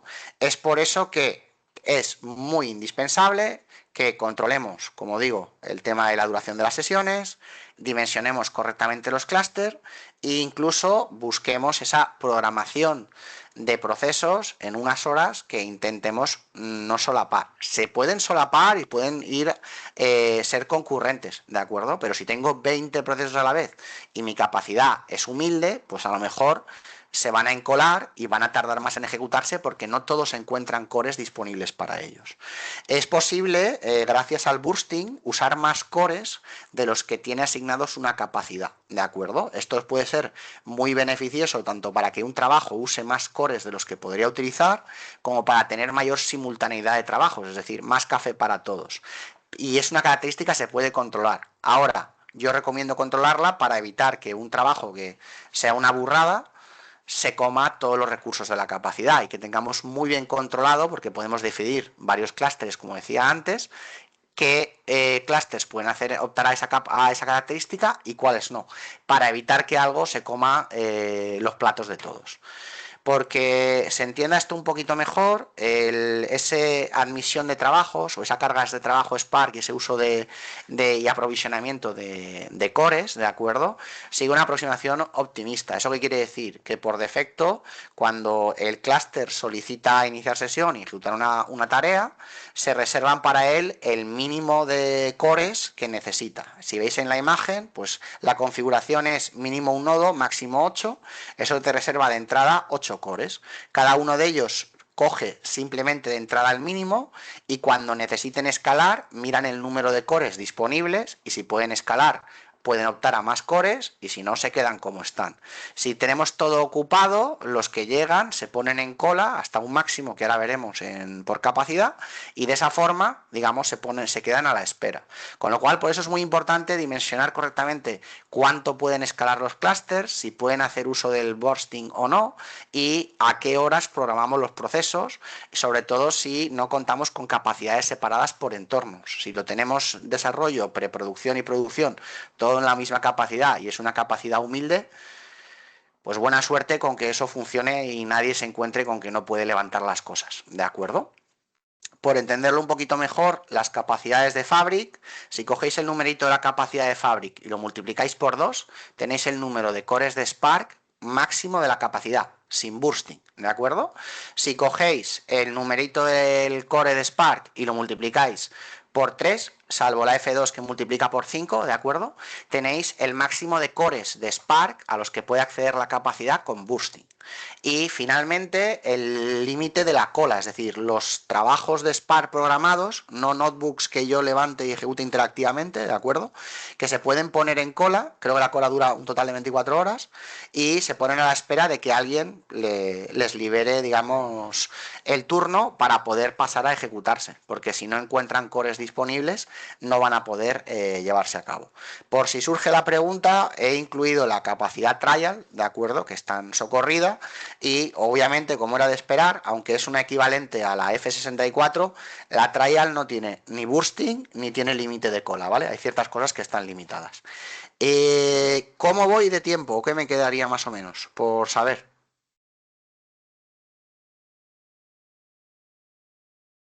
Rafa. Todo lo que quieras, Rafa. Va, bueno, tengo peligro, ¿eh? Me queda poquito, pero... Vale, ¿hasta aquí hay alguna pregunta o alguna cosa más? Sí, sí, mira, Quique, si tienes referencia a algún artículo donde los conceptos esos que narrow, wide y también... Pues lo tendría que buscar, es decir, esto no es propio de Fabric, ¿vale? Es Spark como tal. No te sé decir, ojalá te voy a decir, pues mira, todas las transformaciones wide son estas y todas las narrow son estas. No me lo sé de memoria, no te voy a engañar, pero si buscas wide and narrow transformations Spark, seguro que encuentras alguna cuestión. También tienes lo del acuerdo, las transformations y las actions, que eso también era importante. E incluso ahí puedes ahondar con lo del lazy evaluation, ¿vale? Que también va de la mano a nivel de Spark. Son conceptos que creo que hay que tener en cuenta porque, ya te digo, a mí me ha pasado de empezar con Spark a programar y tal, y decir, uy, esto va lento, y luego darme cuenta pues que a lo mejor ya 5 veces al mismo dataframe pensando que estaba cacheado y en cada una de ellas me lo estaba recomputando. Entonces, claro, tarda 5 veces más exagerándolo un poco, ¿de acuerdo? No. ¿Hay alguna otra pregunta, alguna otra cuestión? No. Ok. Vale, pues por último apartado, cosillas que tener en cuenta, cosillas que tratar de evitar, ¿vale? Algunas incluso son de la vieja escuela, ¿vale? Muy importante cuando trabajemos con Spark, ¿vale? Independientemente del narrow, wide y todo esto, filtrar, filtrar, filtrar, y si eso después, filtrar. ¿A qué me refiero? Esto es de siempre, ya sea Spark, sea Integration Services, sea SQL, sea lo que queráis, ¿de acuerdo? Trabajemos solo con los datos que necesitemos y filtremos ese dato lo antes posible. ¿Por qué? Porque aunque Spark tiene mecanismos para esas acciones que hacemos, narrow y wide, transformations y las actions, optimizarlas mediante el Catalyst Optimizer, que eso va de serie en Spark, ¿de acuerdo? Si le hacemos la tarea más fácil, mejor. Y no solo eso, Spark trabaja en memoria, ¿de acuerdo? Si yo cojo un fichero Parquet de 100 columnas y me leo las 100 para trabajar con 2, estoy haciendo, no sé cómo decirlo, un eufemismo, el tonto, ¿vale? Quiero decir, intentemos aplicar eso de que me quedo con lo que necesito lo antes posible. Ya sea PySpark, Spark SQL, que los podemos usar combinados, ¿de acuerdo? Yo de hecho lo hago y lo recomiendo, o Scala, o cualquier otro de los lenguajes que admite Spark. Pero, como siempre, trabajemos solo con lo que necesitamos, ¿de acuerdo? Utiliza la Delta Look. ¿A qué me refiero? Hay formatos que están mucho mejor orientados a escenarios de gran volumetría de datos y esta analítica. Está Parquet, está Abro, está ORC, cada uno de ellos cumple un propósito diferente, pero son formatos optimizados para este tipo de escenarios. ¿Con esto a qué me refiero? Si puedo extraer los datos a Parquet mejor que en CSV, ¿por qué? Porque el rendimiento va a ser mejor y el Parquet ya incorpora el esquema de esa información, ¿de acuerdo? Además de forma fidedigna. ¿A qué me refiero? Formatos como el CSV, el JSON o el XML, cuando los leemos, Spark puede inferir automáticamente su esquema. pero decirle qué esquema tiene es mucho mejor que Spark adivine. ¿Por qué? Porque Spark adivine tiene que hacer 2 pasadas al fichero, es decir, 2 lecturas más o menos rápidas, ¿de acuerdo? Para poder determinar ese esquema, y es posible que en esa inferencia del esquema cometa un error y un campo que es una cadena lo caracterice como número y perdamos información.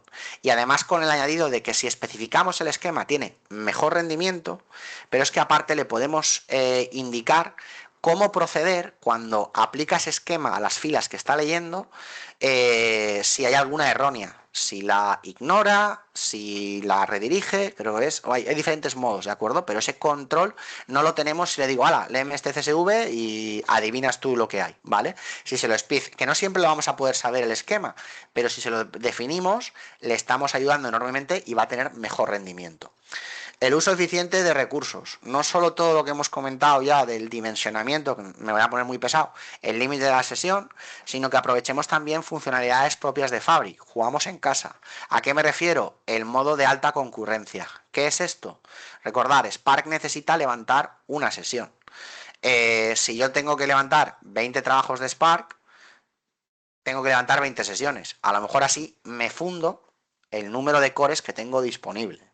Hay la posibilidad de que los procesos reutilicen la misma sesión, haciendo un uso más eficiente de los recursos y sobre todo evitando ese tiempo de arranque del clúster, con lo cual también ganamos velocidad. Obviamente, para poder usar este modo de alta concurrencia hay que cumplir con una serie de características.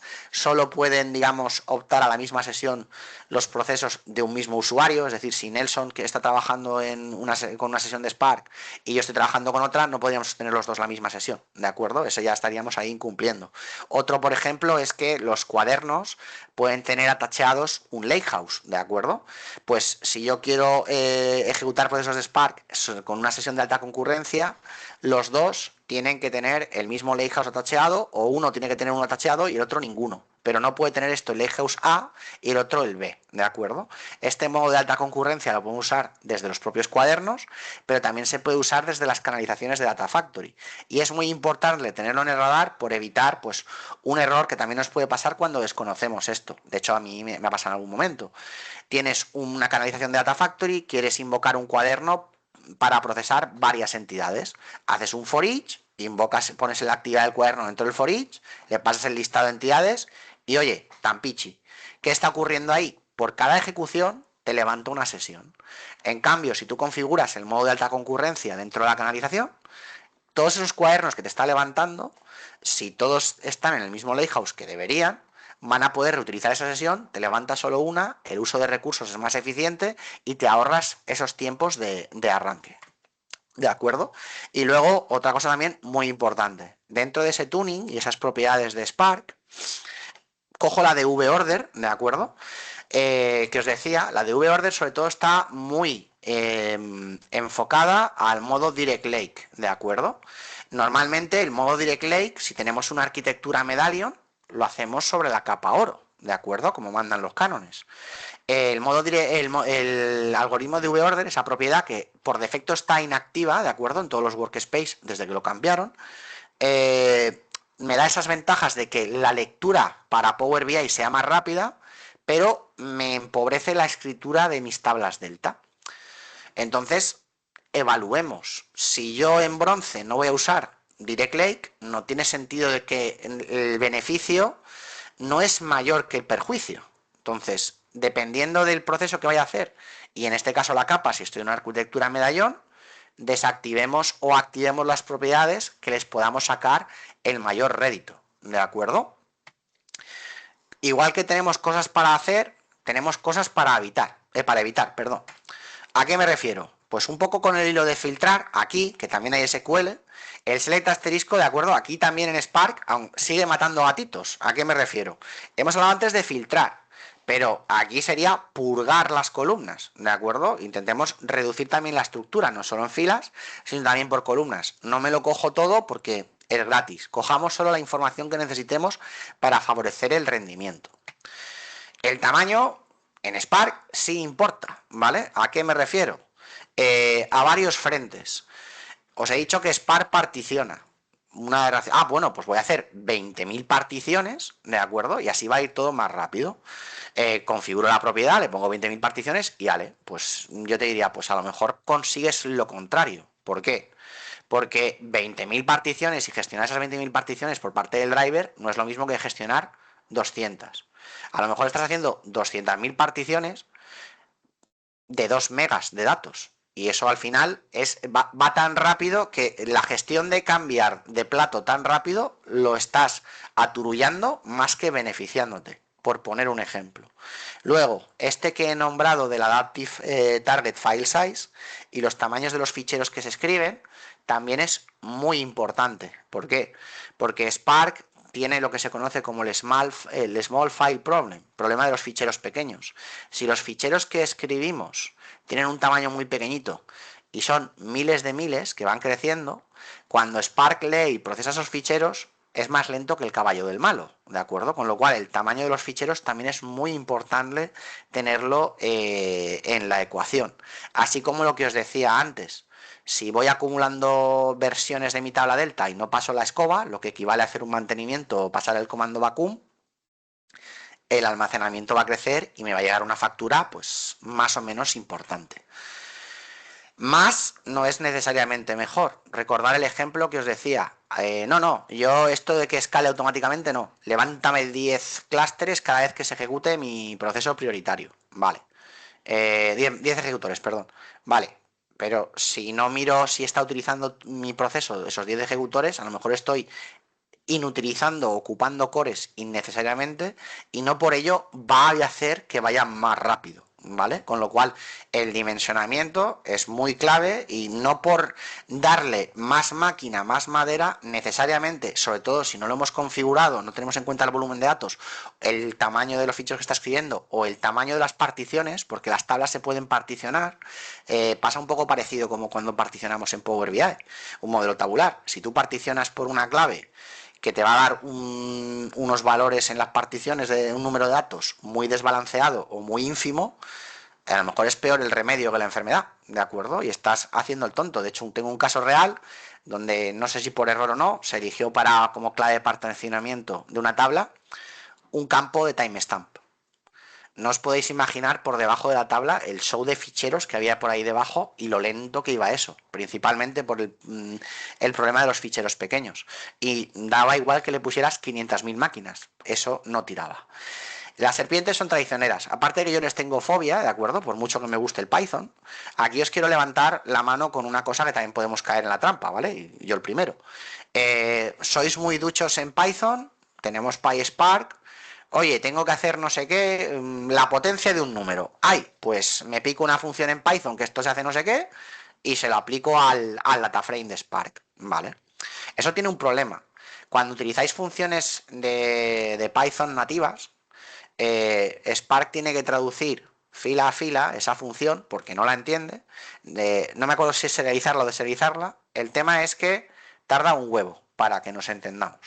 Si tenéis funciones de Spark nativas para hacer esa potencia del número, por ejemplo, es mucho más eficiente utilizar las funciones de Spark que reinventar la rueda con Python. ¿Por qué? Porque le estáis forzando a traducir algo que no entiende y que va a ser un rendimiento mucho peor, ¿vale? Cuidado con atragantarnos. ¿Aquí a qué estoy refiriendo? A varios frentes. Muchas veces, cuando tenemos ese data frame, que es esa estructura tabular, necesitamos recuperar los valores de una columna o a lo mejor queremos recuperar esos valores de otra manera. Es un comando que se conoce como collect y que a veces se usa libremente sin entender lo que hace. Eso lo que hace es, ¿recordáis el trabajo distribuido de los ejecutores y cómo se reparte la información? Pues el collect es como una aspiradora que coge todo eso y se lo lleva al driver. Poner esa estructura de datos tan grande en una única máquina tiene el problema de que podemos desbordar la memoria, ¿de acuerdo? Con lo cual, usémoslo con cuidado. No chupemos más de lo que podemos tragar, porque a lo mejor asfixiamos al driver y se va el proceso a hacer puñetas. También, ojo con los bucles for, ¿de acuerdo? Porque convierten los procesos en iterativos y le restan potencia a Spark, con lo cual entendamos bien el trabajar en bloques. Otro ejemplo que además incluso pasa también a nivel base de datos. En lugar de hacer las operaciones fila a fila, updates de uno en uno, intentemos hacer los updates en bloque. Esas operaciones, aunque usemos Spark SQL, intentémoslas hacer en bloques. ¿Por qué? Porque hacerlas fila a fila va a producir por debajo un fichero por cada inserción, por cada actualización. Eso va a crecer enormemente, va a tardar mucho más y va a ser altamente ineficiente. Y por último, ojo con los pasos que damos, recordar el wide, el narrow, transformation, el action, el lazy evaluation.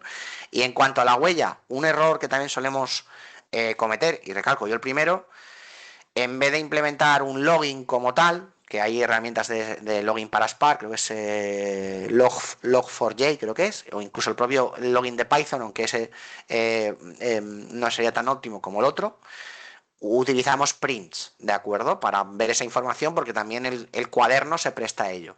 Los prints deberíamos intentar eliminarlos al máximo posible, sobre todo en procesos productivos, y tirar de logs. ¿Por qué? Porque el print, la acción propia del print, tiene que, digamos, procesarse por el driver, le añade un cierto gasto adicional y es mucho más eficiente, sobre todo en ese trabajo distribuido, tener el log para poderlo leer y que se represente más correctamente y sea más eficiente. Vale, y ya con esto casi lo tengo, ¿de acuerdo? Por ponerlo todo. Un poco como en DAX, por hacer también la analogía. Probar, testear y volver a empezar, ¿vale? No hay un tamaño del clúster que me sirva para todo, no hay un número de particiones que me sirva para todo. A veces hay que probar un poquito con ensayo y error. Aprovechemos una división entre entornos. Si mi clúster de desarrollo es mucho más humilde que el de producción, si mi proceso va bien en desarrollo, pues debería ir bien en producción. Siempre pueden crear algunas ranas, ¿no? Porque a las ranas les gusta croar, pero tengamos en cuenta eso para tratar de optimizar al máximo el uso de recursos y muchas veces no hay una ciencia exacta. Me encantaría deciros, y si la hay, que alguien me la cuente. No, mira, siempre utiliza estas propiedades de todo total y te va a ir todo perfecto. Más allá de lo de filtrar, el matar gatitos y todo lo que he comentado, que con eso sí que favorecemos, no hay unas propiedades mágicas como tal que ponerlas y que nos valga para todo, ¿vale? O yo por lo menos no las he encontrado, ojalá las haya. Tenemos mecanismos de tuning adicional. Hay mecanismos como el Z-Order, no confundir con el V-Order, o el Liquid Clustering, que estoy deseando que funcione bien este runtime nuevo de Spark para poderlo utilizar, que por hacerlo fácil y no enrollarme, serían o vienen a actuar un poco como los índices a nivel de una tabla de base de datos, ¿de acuerdo? Ayudan mucho, sobre todo a la hora de aumentar la eficiencia de las operaciones y consultar o realizar ciertas consultas por determinados campos. De hecho, si no estoy equivocado, ha llegado en el warehouse, no Spark, en parte Transact SQL, el clustering, y creo que es un concepto muy parecido basado en el liquid clustering, con lo cual los tiempos de consulta que han conseguido clusterizando las tablas son muy eficientes, con lo cual es otra cosa a tener en cuenta. Y por último, el aprovechar en jugar en casa. ¿A qué me refiero? Tengo dos cuadernitos, ¿vale? Uno de Python, no tiene mucho, lo único que os quiero enseñar aquí es el truquete para que veáis cómo poder darle más músculo y que entendamos la diferencia. Fijaos que ya me ha arrancado la sesión, no me lo creo ni yo, pensaba que Murphy iba a hacer de las suyas. Aquí abajo tengo el número de cores y la RAM que me está consumiendo el cuaderno, ¿de acuerdo? No vais a encontrar, por lo menos hoy por hoy, en la interfaz, manera de hacer escalar el contenedor de Python que levanta el cuaderno más allá que con este comando, ¿vale? Este comando lo podéis variar de 4, 8, 16 y 64. Por haceros el spoiler, si estás en una trial, como es mi caso, me va a decir que tururú, que este tamaño de... Uy, espera. Que este tamaño, ¿de acuerdo? No me lo deja para una trial, ¿vale? Está limitado. Pero si le pongo, por ejemplo, uno de 16, sí que puedo levantar un contenedor de Python, que en un clúster de Spark, ¿vale? No se confunda, con este tamaño. Pero no va a pasar de ahí, no va a aprovisionar más nodos como sí que podría hacer Spark, ¿vale? Este por haber hablado va a tardar un poquito más, pero creo que más o menos se entiende la posibilidad de configurar y dimensionar los números de cores y la RAM, porque va análogo, ¿de acuerdo? Ya me saldrá mañana dentro de un cuaderno de Python, ¿vale? Y luego, lo otro que os quería enseñar, Aquí no tengo nada configurado a nivel del pool, tiene uno por defecto, ¿vale? Son las starter pools que pueden escalar y asignación dinámica y crecer. Y lo que podríamos hacer con la figura de un entorno, que es una configuración preestablecida, es cambiar esa configuración o aprovisionar un custom pool, ¿vale? ¿Qué os quiero señalar? Algunas de las cosas las he nombrado durante la sesión. Le he pasado los recursos a Nelson para que los compartiera por el chat, ¿de acuerdo? Porque tengáis estos dos cuadernitos y os quede más allá de lo que yo pueda deciros. Y quería simplemente levantaros o poneros en el radar diferentes propiedades de Spark. Algunas son propias de Fabric, como es el Native Execution, bueno, he puesto Executive, creo que es Execution Engine, me he colado ahí. Es ese motor de ejecución propio que agiliza, digamos, los procesos. Entre un 2, un 5% en algunos casos, ¿de acuerdo? Simplemente con activarlo, él ya evalúa si os puede utilizar ese motor mejorado o en caso de no poderlo utilizar, hace un fallback al estándar, ¿de acuerdo? Recomendable tenerlo en cuenta y utilizarlo. Y luego, sobre todo para ciertas operaciones de compactación de esos ficheros que tienen las tablas por debajo, o incluso hacerlo automático, sin que sea por ello lo activo y me olvido, quería poneros en el radar propiedades como el Fast Optimize, que nos agiliza y evalúa si cuando hacemos la compactación mediante un Optimize para optimizar los tamaños de los ficheros necesitan compactación o no necesitan compactación. Tenemos también el target de tamaño de la compactación, que esto es muy útil habilitarlo, porque así, de esa manera, si va creciendo mi tabla y el tamaño que le tengo que dar a esos ficheros cambia, él es capaz de preservarme los que en un momento dado se compactaron a un tamaño X y ahora el tamaño sería 2X por agilizar la operación, ¿vale? Y los que más quisiera poneros en el radar, que no son propios de Fabric. Uy, me he dejado el... Sí, el auto file size. Bueno, intento hacer un update y lo corrijo. Pero bueno, dentro de lo que sería Spark, nativo, no propios de Fabric, ¿de acuerdo? De hecho, si os fijáis, vienen de nuestro amigo Databricks. Tenéis la posibilidad, bien a nivel de sesión o a nivel de tabla, de activar la autocompactación, que los ficheros ya tengan un tamaño correcto, de acuerdo, y podamos evitar el tamaño, el problema de los ficheros pequeñitos por debajo de la tabla de manera transparente y nos ahorremos tener que hacer la compactación periódicamente en algunos casos. Si usamos Z-Order y usamos Liquid Clustering, no. Y la escritura optimizada, lo mismo, para prevenir previamente antes de escribir el problema de los ficheros. Se recomienda mucho usar ambos, de acuerdo, de la mano, por digamos que se complementen y obtener un rendimiento mejor. Ahora, como digo, no es activarlo y me olvido, ¿de acuerdo? ¿Por qué? Porque hay algunas casuísticas que igualmente, cuando lo tengamos activo, va a requerir que hagamos la compactación y también por lo que os decía de un uso inteligente de las propiedades. Estas propiedades, aunque nos facilitan ciertas cosas, tienen contraprestaciones. Los picos de la compactación automática cuando salta pueden hacer que el proceso tarde un poquito más. Y la escritura optimizada, esa acción de aglutinar previamente a escribir para evitar múltiples ficheros pequeños, también aumenta el tiempo de escritura. Si necesitamos una latencia de proceso muy corta, a lo mejor hay que hacer sacrificios. Si tenemos manga ancha, a lo mejor lo podemos permitir y que se haga automáticamente. Y esto a grandes rasgos es lo que tenía por contaros. No sé si hay alguna preguntilla más o algún tema. Genial, genial. No, las diapositivas nos las vas a pasar, ¿verdad, Rafa? Sí, Seguro. claro, sin problema. Lo que Nosotros necesitéis. las colocamos ahí en el GitHub. El código ya lo habías pasado, como comentaste, ya lo pondremos ahí en el GitHub. Sí, de hecho, te había pasado también, no me ha dado tiempo, ya Sí, veis que me he pasado ampliamente. Si sí, queréis, si queréis profundizar en el uso de sí, cuadernos, tiene Mónica una vale. sesión buenísima de estas navidades, ¿de acuerdo? Mónica Mesa. Y Vamos. luego, si el código, aunque seáis duchas en SQL, si el código os da un poquito de miedo, simplemente poneros en el radar la herramienta de Data Wrangler, ¿de acuerdo?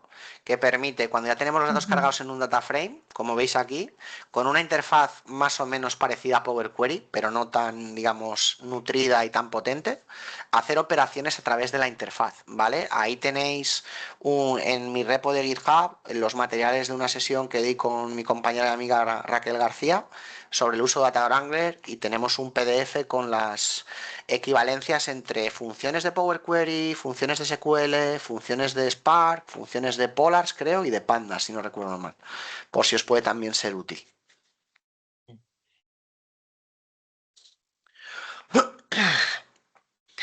Y por mi lado, me pasa un poquito, ¿eh?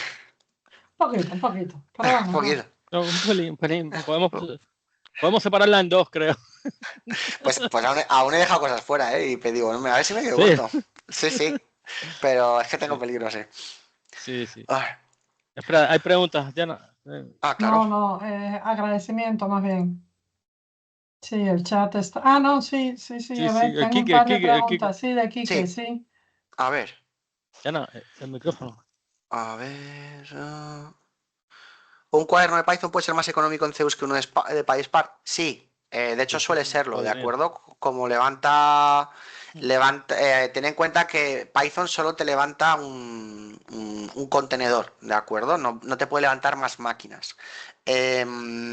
Obviamente, si te pones el tamaño más gordo del contenedor de Python frente a un clúster de Spark más humilde, va a ganar en consumo un consumo menor el de Spark, ¿vale? Pero sin configurar nada, ¿de acuerdo? Usando un starter pool y usando un Python sin el truquito que esté usado el configure, el coste de Zeus es más óptimo el de Python, ¿de acuerdo? Con lo cual, por eso, si no necesitas funcionalidades de Spark nativas y no vas a manejar un tropocientos trillones de datos, siempre tira un poquito mejor por el cuaderno de Python como recomendación.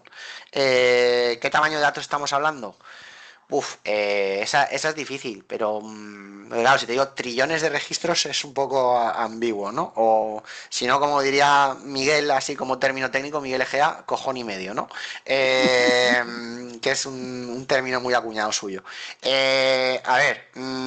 Yo te diría, pues depende, billones de filas, miles de millones de filas, es que no hay un tamaño como tal. Obviamente sí que te recomiendo, ¿vale? Más que tamaños de datos, que también es muy dependiente de la librería que utilices, ¿de acuerdo? Me explico. En Python normalmente lo que estaba más extendido era Pandas, ¿vale?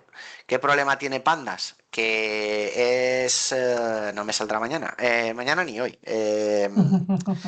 No paraleliza, ¿de acuerdo? Se lo come todo de una, con lo cual, si la estructura es muy grande, eso tiene peligro. En cambio, librerías como DuckDB, aunque tenga un mayor tamaño, se lo merienda mucho más fácilmente que Pandas. O Polars, que también utiliza algo parecido a esto de la evaluación perezosa, ¿de acuerdo? De Spark, parecido que no idéntico, también es capaz de comerse o manejar grandes volúmenes de datos sin despeinarse. Ahora, hay límites, ¿de acuerdo? Y sobre todo pensando en el escalado automático, concurrencia y demás, que Python a lo mejor ahí no te gana la carrera. Por eso, evaluar. Para economizar Zeus, transformaciones en Spark en lugar de un Dataflow, depende, es que ahí habría que evaluar, ¿de acuerdo? Habría que testear. Normalmente sé que han introducido mejoras en los dataflows de generación 2. Quizá dependerá de la transformación. Si tienes que pasar por on-premise, ¿de acuerdo? El Dataflow sí que es capaz de conectar a través de un gateway a esos datos on-premise. Si no puede, el Python no puede conectar directamente, hoy por hoy. Tendrías que primero hacerte una copia, ¿de acuerdo? Entonces ya estás dos procesos frente a uno. Yo lo que haría, como te dice Ana, medir y volver a medir. Obviamente, primero, pues también hay que, no solo el consumo de Zeus, sin tener la inversión de tiempo. Me explico. Si yo soy un fiera en Python, que no lo soy, y no tengo pajolera idea de los dataflows, pues a lo mejor me tiro 2 tardes haciendo el dataflow, o unas 2 semanas, exagerándolo, y el script en Python lo tengo en media hora, ¿de acuerdo? Entonces, también hay que evaluar eso. No cerrarme a hacerlo todo con Python porque sea lo que mejor se me da, porque a lo mejor hay cosas que, tío, ¿cómo vas a hacer eso con Python? No tiene sentido. Sí, es que me gusta la serpiente. Pues ese tipo de cuestiones. Es decir, evaluar también con lo que nos sintamos cómodos y no matar moscas a cañonazos. Para transformar 3 filas, yo personalmente no sacaría Spark a pasear, pero como poder puedes. No sé si con eso te respondo, Enrique.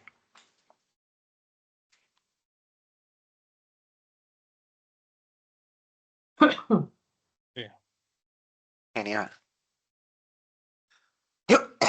Y lo dicho, yo lo he centrado en Spark, ¿de acuerdo? Bueno, ya me pasa un poquito, pero no todo hay que hacerlo con Spark, ¿de acuerdo? Sé que se habla mucho de Spark, todo es Spark. En Fabric tenemos muchas herramientas. El saber cuál utilizar y hacer la combinación de todas, para mí es lo mejor. Y creo que es uno de los aspectos más brillantes de Fabric, esa diversidad que tiene y saberla aprovechar. Y no os voy a engañar, yo hay muchas cosas de Spark que he arreglado por SQL y refactorizar consultas. Quiero decir, aquí estoy haciendo una SQL, una mierda, con perdón, ¿vale?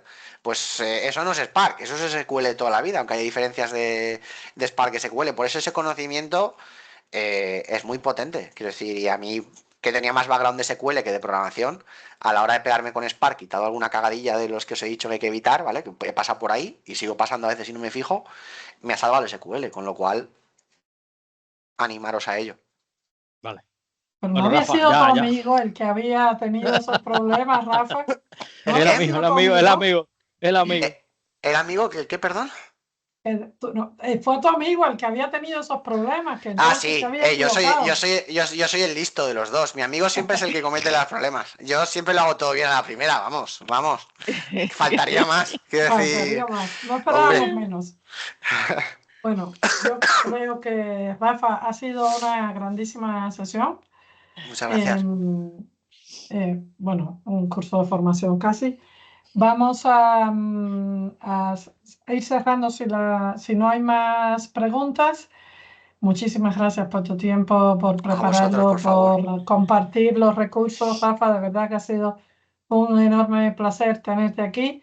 Nos vemos dentro de 2 semanas. Viene Edgar, no nos lo podemos perder. Eso va a ser también una clase magistral y dentro de 2 semanas más gente y así estaremos en esta tercera temporada de ADN Fabric con esta iniciativa que llevamos con tanto cariño para divulgar esa herramienta, como bien dijo Rafa al inicio, no se puede saber de todo, hay que estar estudiando constantemente porque esto no para. Así que si alguien quiere, pues se abren los micros, se vale hablar lo que queráis y si no, sí que nos vamos a descansar un ratico. Gracias, Rafa. Muchas A Gracias, Rafa. gracias. vosotros, a vosotras. Que tengáis buena tarde. Adiós, adiós. Gracias Hasta a luego. todos. Chao. Un placer.